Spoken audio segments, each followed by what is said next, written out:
Alright, so in this video we're gonna do. Hello, I am Dark Matter. I will be taking over from now. Alright, let's talk a little bit about electric field.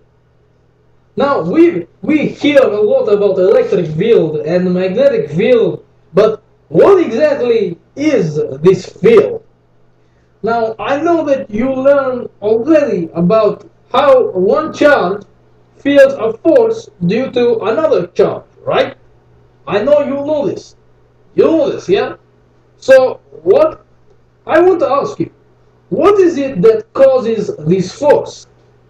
Yes, you tell me the charge causes the force, but what causes the charge to cause the force? Always you must ask the question, why? Do not take it simply. Whatever happens, ask why. So the reason why is because of this.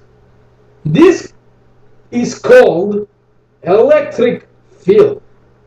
Every single charge produces an electric field, whether it is isolated charge, whether it's a group of charges, whether it's a dipole, which is a group of two oppositely charged charges, or anything that is charged will produce an electric field. What I mean is this. We know that if we have a charge here and we have another charge here, say Q1, we know that a force on Q1 is caused due to Q, right? We know this. But the reason is because Q1 is in the electric field of Q. Therefore, we can define something. We can define what electric field is. Electric field is simply this. It is the region around a charge,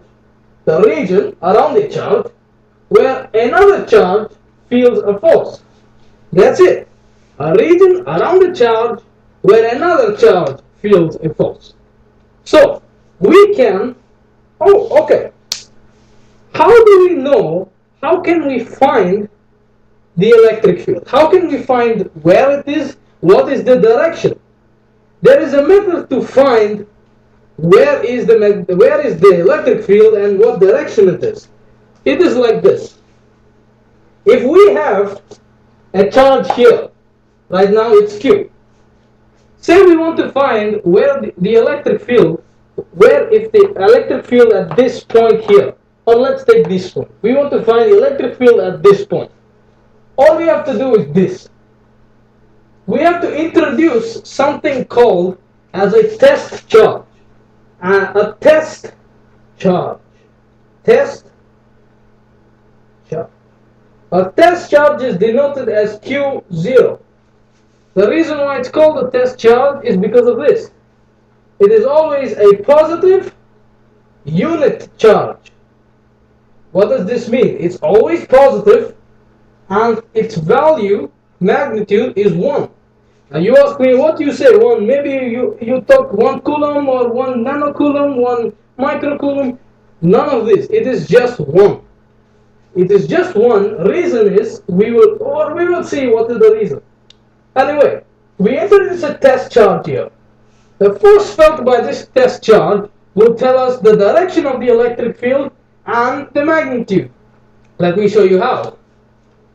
We can see here, the equation is that the electric field denoted as E is equal to, remember, it is the force experienced by a charge.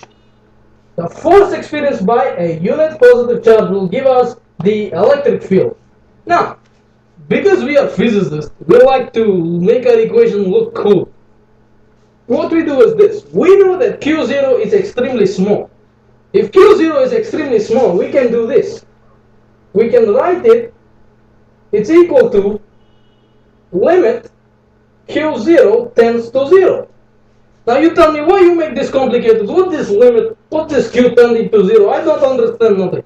This reason is simply because Q0 is very, very small, that we can neglect its existence in a whole.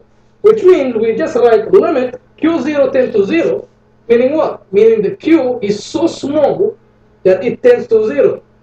Simply, that's it. That's why we write this limit. This not make any big deal. This is just limit because we want to know that Q0 is very, very small.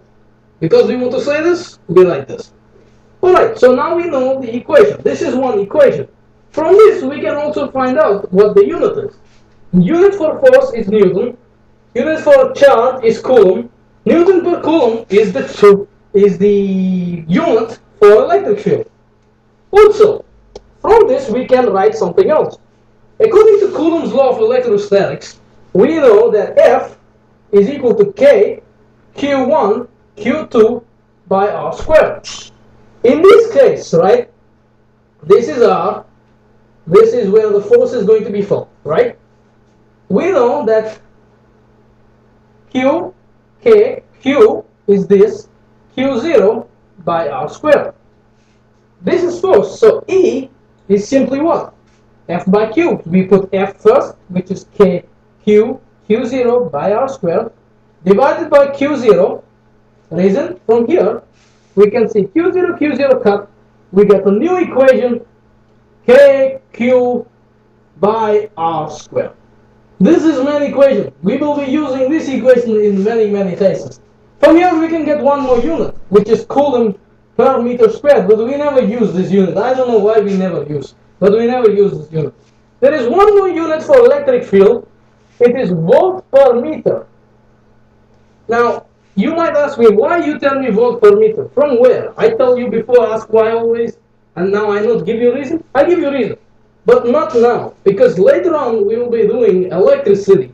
There you will see how electric field becomes volt per meter. It is the potential difference divided by the distance. We will be seeing that later on.